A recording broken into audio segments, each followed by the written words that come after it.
Hey YouTube, Dragon Dudes Guy here. Today is March 1st and the ban list kicks in. Now for all you players who ran Sangan, for the wind-up players, no more Zen Mighty, no more Sangan, so it's a sad day for a lot of people. For me, it's whatever. I don't, this format wasn't, September format wasn't really for me. But I came to the conclusion where, we are going to have tons of decks coming out. We have Harpies, we have Evil Swarms, we have the new Dragons, Fire Fist, or Brotherhood, or whatever, just Fire in general. Hasn't really made an impact on the meta yet because it came out in February and the format was already ending. They only had like about one YCS, and that was YCS Miami, and they did okay, but not enough to where they are like meta. So they have a whole format from March all the way to September to basically stand out in the format. So with that being said, I decided that I am going to go ahead and run Dino Rabbit for the rest of the format. The reason being is because I figured that until May, when the Elemental Dragons are going to come out, I wanted to run something and I wanted to play this game competitively. And I wasn't, I didn't really play, competitively. I did play just to keep up with my ruins and stuff like that. But I didn't want to I kind of set the past two formats out, and I want to get back into the game competitively, traveling, going, here and there, regionals, whatever. So until the Elemental Dragons come out in May, I am going to be running Dino Rabbit. Now, Sangan, like I said, is banned now, so it is March 1st. So the deck has been slowed down greatly, but if you know how to play the deck and work around it, then basically you can, have victory. So, anyways, I wanted to go ahead and profile it for you guys, and I hope you guys enjoy it. And for everyone that that played Sangan or wind-ups, whatever, I know it is a sad day. I know that feeling when Red Eyes went to 1. But, that's the game. That's how Konami wants it. What can we do? So anyways, guys, let's get into the deck profile, and I hope you guys enjoy. Okay, guys, here we go. Dino Rabbit. I made tons of, not tons, but, I made quite a few changes ever since the last profile. So here we go. Obviously, we have Double Rabbit. I'm not going to really explain anything, just my text. But we do have Double Rabbit because Rabbit's Rabbit. It gets us our dinosaurs, which is Triple Sabersaurus and Triple Capsule. Next, for my rest of the dinos, I have Triple Guaiba. Triple Guaiba because Guaiba is still really, really amazing. With Mermails out, the Fire's out. So those monsters have low attack, and Guaiba can just get over them, whether it be with Lance or without Lance. Guaiba can get over them. So I figured I might as well keep him in because, like I said, he does make a good 1700 beater because, like I said, the format is running still with wind-ups, and I know people are still going to try to make wind-ups a thing, so it's better to keep him in than to be sorry. Now, if I do find that he's going to be useless, this format, because, we do have other decks coming out, I'll go ahead and take him out for something else. But for now, the format still isn't, stable. It just started, and I figure, water's still around, fire's still around, and wind-ups, I know what people are going to still make wind-ups a thing, so it's better to keep them in than to be sorry. Now, for the tour guide engine, we have double tour guide. You have to have tour guide in Dino Rabbit because obviously this is Dino Rabbit. It revolves around Levier or rank 3s, so you have to run the tour guide engine. So we have double tour guide, Night Assailant, and since there is no more Sangan, I am running Tour Bus. Now, Tour Bus, this is a proxy Tour Bus. The reason being is because I am still testing Tour Bus. Because if you open Tour Bus, it's gonna suck because there's no targets. You can't set it with no targets engraved. So it sucks when you open it. But if you open it mid game to late game, then that's awesome because obviously you can recycle whatever you need in your deck. So I found Tour Bus more flexible than anything else that's out there. Excuse me. Since you can't run double Night Assailant and you tour guides at 2 and Sangan still longer, I found Tour Bus to be more useful than the other ones. So that's why I'm still testing it.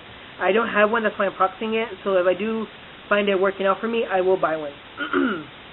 So after that after the tour guide engine, we have Double Reaper. Double Reaper because I took Neospatial and Grandma out because, like I said, the Dino Rabbit has been slowed down because you can no longer go tour guide, bring out Sangan, set a few back rows, and pass turn, and hopefully the attack into your Sangan, you get your rabbit search. But since that is no longer, I figured we have to stall until we get our rabbit, we get our plays going.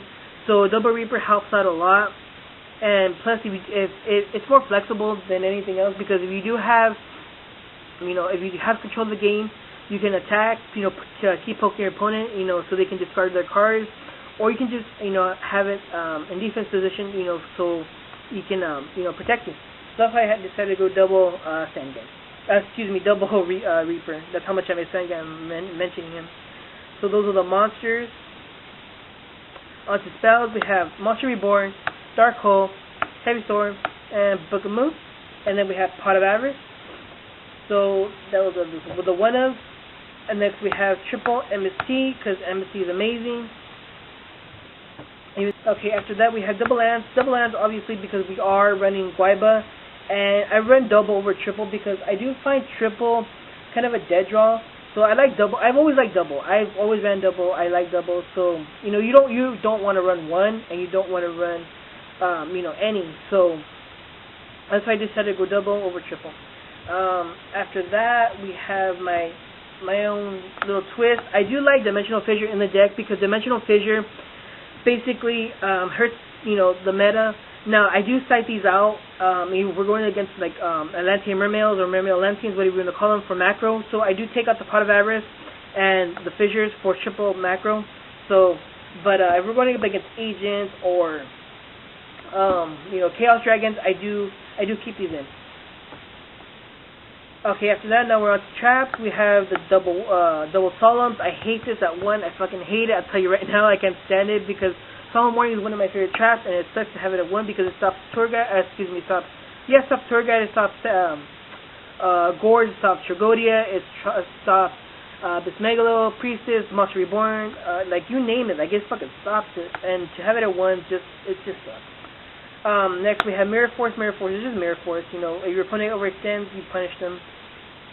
After that we have one Torrential. I took out obviously the second warning for Torrential. I figured since this deck isn't going to be spamming as much, and we're not going to have a full field because, like I said, it has been slowed down. I figured Torrential is going to help me because for those decks that do swarm or do overextend, I punish them with either Mirror Force or Torrential Tribute. Now, on to Bottomless. Bottomless, it hurts Chaos Dragons, it hurts Agents, it hurts any deck that relies on a good boss monster.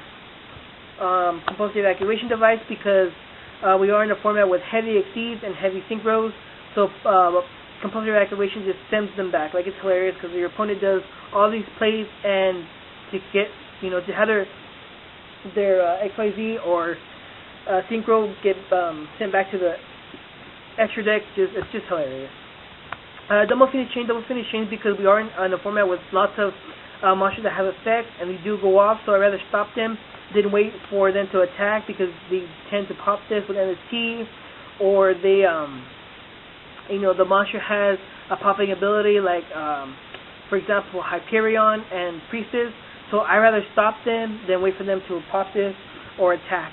So I'd rather stop them right there than wait for them to attack. So that's why I'm running one Dimensional Prison, and I took it out for the Mirror Force. I took out the second one for the Mirror Force. And then Starlight Road to protect everything, obviously. On to the extra deck, we have one Chimeric Fortress for the random machines because Gear Gives did not get touched. Moxiness are still a thing, so yeah. One Stardust Dragon for the Starlight Road, double Logia, double Dolka, one Papal Imperative, one Utopia for the rank 4s. On to rank 3s, we have 17, Leviair, Zen Main, Temp Tempo, Giga Brilliant, and Acid Golem. So that's the deck along with the extra deck. I really hope you guys enjoyed it. Like I said, it's just Dino Rabbit. There's really nothing much to it. There's nothing much to say about it. It's just Rabbit. Rabbit's amazing. It's always been like I said, it's the beginning. When it first came out, it was one of my favorite decks, but it was really expensive to build. But now that it's a budget deck, anybody can build it, and it's just amazing to combat the meta because with macro kills everything. So that's that, you guys. I hope you guys enjoyed it. Take care and enjoy March format. Peace.